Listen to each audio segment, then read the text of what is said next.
প্রিয় দর্শক শ্রোতা বন্ধুরা, দেশ ও দেশের বাইরে যারা এই ভিডিওটি দেখছেন সবাইকে জানাই সফল কৃষক চ্যানেলের পক্ষ থেকে আন্তরিক শুভেচ্ছা, অভিনন্দন। আজকে আপনাদেরকে একটা বেগুন চাষির ভাইয়ের সাথে সাক্ষাৎ করাবো। তার ফলাফল এবং বেগুনে ফল ছিদ্রকারী পোকা এবং অন্যান্য যে পোকা এবং বেগুনে ঢলে পড়া রোগের জন্য কি কি সমাধান, কি কোম্পানির ব্যবহার করে আজকে সাক্ষাৎকার নেব। নমস্কার দাদা। নমস্কার দাদা, ভালো আছেন? এই তো দাদা। দাদার নাম তপন রায় দাদা। তপন রায়। তপন রায়। দাদা ভালো আছেন তো না? এই আছি দাদা। দাদা আপনার বেগুন, আপনার নাম? তপন রায় দাদা। তপন রায়, গ্রাম? দক্ষিণ নগর। দক্ষিণ নওগাঁ। এটা কি কাহারোল থানার মধ্যে পড়ে? হ্যাঁ, কাওয়াল থানা দাদা। ও, বেগুনের কি জাত লাগাইছেন এটা? বেগুন দাদা ভ্যানচুরা। ভ্যানচুরা। টোটাল কত একর জমি লাগাইছেন? দাদা আপাতত 1 একর। 1 একর লাগাইছেন। তো আশা করা যায় এ পর্যন্ত বেগুন কি জমি থেকে সংগ্রহ করছেন? হ্যাঁ দাদা, প্রথমবার করছি। মানে কতটুকু হয়েছে 1 একর জমিতে? প্রথমত 10 মণ। 10 মণ। আচ্ছা, এরপরে বেগুন কতগুলা হইতে পারে এই যেটা নতুন দ্বিতীয় সংগ্রহ করবেন? দ্বিতীয় হারভেস্টে হবে আপনার ধরেন 30 মণ। 30 মণ। বর্তমান বাজার মূল্য কত? বাজার বর্তমান 1400 টাকা মণ। 1400 টাকা মণ। আচ্ছা, আশা করা যায় এখান থেকে আপনার কত বেনিফিট আসতে পারে?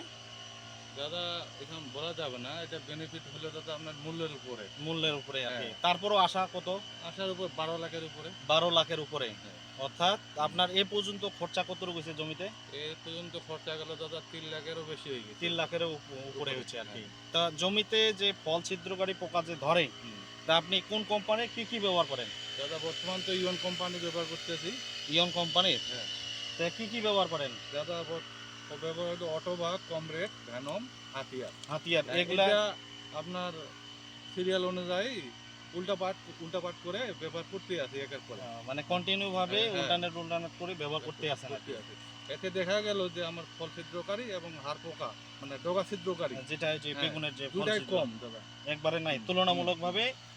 দর্শক শ্রোতা বন্ধুরা, এই যে দাদার যে ভেঞ্চুরা বেগুন, যেখানে 50% পোকা এবং কি হওয়ার কথা ছিল, যে আপনারা এখানে দেখেন, লক্ষ্য করেন যে এই বেগুনটাতে ফল ছিদ্রকারী কিন্তু পোকা নাই, এবং কি ফলনের দিক দিয়ে দেখেন আপনারা, এই যে এটা অবশ্যই যেখানে ফল ডগা ছিদ্রকারী কিন্তু পোকা নাই। আশা করা যায় এবার হচ্ছে আপনারা অবশ্যই বেগুন চাষ করবেন। দাদা, আশা করা যায় যে বাংলাদেশের যে কৃষকগুলো আছে, আপনি কি অবশ্যই এদেরকে সুপরামর্শ দিবেন যেন আপনার মতোই করে? অবশ্যই দাদা, অবশ্যই। আচ্ছা, কোম্পানির প্রতিনিধি কি আসে এখানে দেখার জন্য? প্রায় আসে দাদা। প্রায় আসে। এবং দ্বিতীয়ত যে যে কোম্পানির লোক যেখানে যায় না, সেখানে কেউ যে কৃষি অফিসার যেগুলো আছে, কৃষি সম্প্রসারণ অধিদপ্তর থেকে, তাদেরকে অবশ্যই যাওয়ার জন্য সুপরামর্শ দিবেন কিনা, যে একজন কৃষকের কাছে গেলে তারা সুপরামর্শ যদি পায় তাহলে সঠিক ফলন পাবে এবং কি উন্নয়ন করবে। এটা চান তো নাকি? অবশ্যই দাদা, অবশ্যই। অবশ্যই। তা যাক, অবশ্যই যে এ পর্যন্ত বেগুনের কি ঢলে পড়া রোগ আছে জমিতে? রোগ দাদা দেখা গেছিল বন্ধ হয়ে গেছে দাদা। বন্ধ হয়ে গেছে। এবং এটা হলো টিমসেন, নোভা, হ্যাঁ, কারিশমা দিয়ে এইগুলা ব্যবহার করছেন আর কি। হ্যাঁ, তো গাছের গোড়ায় না উপরে ফিট? গাছের গোড়ায়। গাছের গোড়ার মধ্যে ব্যবহার করছে। প্রিয় দর্শক শ্রোতা বন্ধুরা, আমাদের তপন দাদা অবশ্যই বেগুনের ডগা ফল ছিদ্রকারী পোকার জন্য হাতিয়ার, ভেনম এবং হচ্ছে কমরেড বিভিন্ন রকমের সিস্টেম করে কিন্তু এইভাবে আপডেট করেই কিন্তু ফল ছিদ্রকারী পোকা এবং ডগা ফল ছিদ্রকারী পোকার জন্য খুব সুন্দর রেজাল্ট পেয়েছে। এবং পাশাপাশি যে বেগুনের ব্যাকটেরিয়া উইল্ট, যেটা ঢলে পড়া রোগের জন্য টিমসেন, নোভা, কারিশমা, এই 3টা ব্যবহার করার পরেই কিন্তু ওনার এই সমাধানটা হয়েছে। অবশ্যই বিস্তারিত যদি আপনার ভালো লাগে পরের ভিডিও দেখবেন। যদি ভিডিওটি ভালো লাগে অবশ্যই লাইক, কমেন্ট, শেয়ার করবেন। ধন্যবাদ।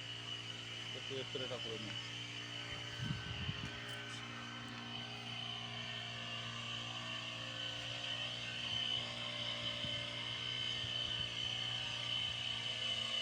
এই পাশে স্প্রে চলতেছে বর্তমান। ধন্যবাদ। বাস, এখন কাটি দিলেও সমস্যা নেই।